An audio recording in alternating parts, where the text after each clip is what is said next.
Assalamualaikum warahmatullahi wabarakatuh. Perkenalkan, nama saya Hernisa, saya dari jurusan Manajemen Pendidikan Islam, Fakultas Tarbiyah dan Keguruan, UIN Sultan Taha Saifuddin Jambi. Baiklah, di sini saya akan menjelaskan tentang SOP ataupun Standar Operasional Prosedur pada sebuah lembaga pendidikan. Di sini saya akan membahas tentang bagaimana Standar Operasional Prosedur ataupun SOP pelajaran tatap muka di SMK Negeri 1 Sikur, Provinsi Nusa Tenggara Barat. Sebelum kalian menonton video ini, dipastikan kalian sudah subscribe, like, comment, and share ke teman-teman kalian. Baiklah, dan sebelum saya membahas tentang standar operasional prosedur di SMK Negeri 1 Sikur, saya akan bahas dulu tentang pengertian dari SOP itu sendiri menurut beberapa para ahli, dan tujuan dari SOP, manfaat dari SOP. Baiklah, saya akan menjelaskan tentang pengertian SOP menurut beberapa para ahli. Yang pertama, menurut Slendra. Menurut Slendra, SOP adalah panduan yang digunakan untuk memastikan kegiatan operasional organisasi atau perusahaan dapat berjalan dengan lancar. Yang kedua, menurut Mokijet, SOP adalah urutan atau langkah-langkah di mana pekerjaan tersebut dilakukan, bagaimana melakukannya, di mana, dan siapa yang melakukannya.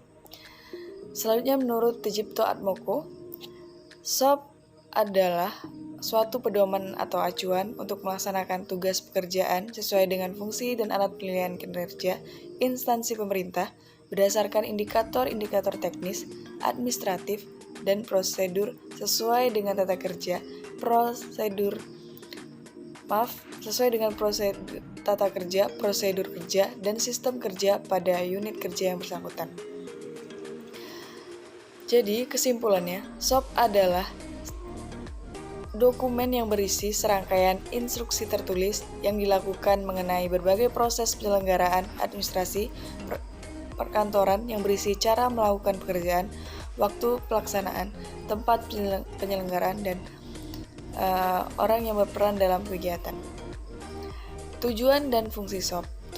Tujuan pembuatan SOP adalah untuk menjelaskan perincian atau standar yang tetap mengenai aktivitas pekerjaan yang berulang-ulang yang diselenggarakan dalam suatu organisasi. SOP yang baik adalah SOP yang mampu menjadikan arus kerja yang lebih baik, menjadi panduan untuk karyawan baru, penghematan biaya, memudahkan pengawasan, serta mengakibatkan koordinasi yang baik antara bagian-bagian yang berlainan dalam organisasi atau perusahaan. Manfaat SOP yang pertama ada sebagai standarisasi cara yang dilakukan pegawai dalam menyelesaikan pekerjaan khusus, mengurangi kesalahan dan kelalaian. SOP membantu staf menjadi lebih mandiri dan tidak tergantung pada intervensi manajemen, meningkatkan akuntabilitas dengan mendokumentasikan tanggung jawab khusus dalam melaksanakan tugas. Ada beberapa tujuan SOP. Yang pertama, menjaga konsistensi kerja. Yang kedua, sebagai acuan atau alur dalam pelaksanaan pekerjaan.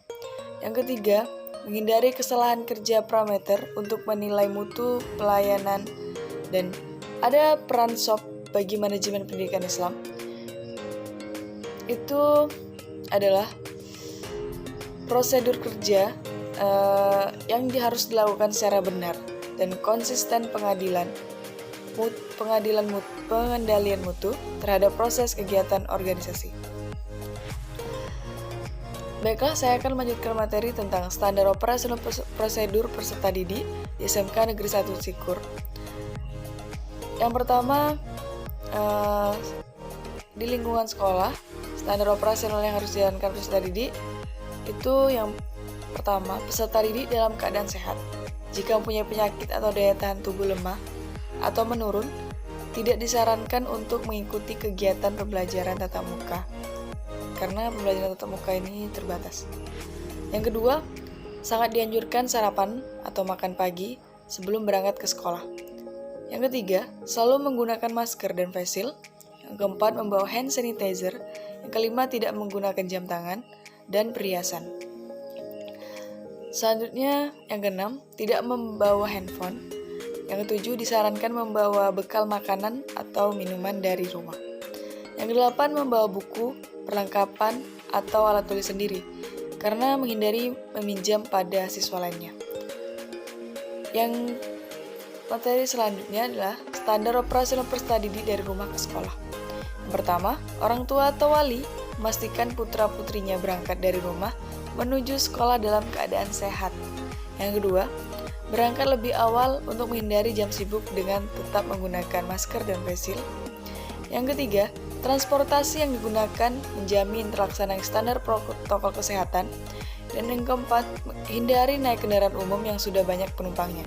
Jika memiliki kendaraan pribadi, disarankan berangkat ke sekolah diantar dan dijemput oleh orang tua atau wali. Yang kelima, sampai di sekolah, berhenti pada titik penurunan siswa dan tidak menumpuk ataupun berkerumunan serta tetap selalu menjaga jarak. Materi selanjutnya, standar operasional wajib bagi peserta didik dari sekolah kembali ke rumah. Sebelum KBM ditutup dengan berdoa bersama, siswa keluar kelas dengan tertib dan menjaga jarak. Dan yang kedua, siswa mencuci tangan pakai sabun di air yang mengalir, kemudian menuju jalur keluar yang ditentukan. Yang ketiga, peserta didik menuju titik penjemputan atau pulang menuju ke rumah dengan tetap menjaga jarak. Yang keempat, sampai di rumah, segera membuka sepatu sebelum masuk ke dalam rumah. Dan yang kelima, semprotkan disinfektan pada barang-barang yang dibawa. Yang keenam, langsung mencuci tangan dan cuci kaki pakai sabun di air mengalir. Yang ketujuh, mengganti pakaian sekolah dan langsung memasukkannya ke tempat cuci pakaian kotor. Yang kedelapan, jangan menyentuh benda apapun sesampai di rumah. Yang kesembilan, jangan langsung beristirahat. Segera mandi dengan sabun. Dan yang ke-10, kembali berpakaian yang bersih dan melakukan aktivitas di rumah. Makan, beribadah, belajar, dan beristirahat. Jadi, banyak SOP ataupun standar operasional prosedur yang dijalankan pada sebuah lembaga pendidikan, ataupun salah satunya yang saya jelaskan tadi adalah di Sekolah SMK Negeri 1 Sikur. Banyak sekali SOP yang harus dilaksanakan ataupun dijalankan dalam kegiatan pembelajaran tatap muka sekarang.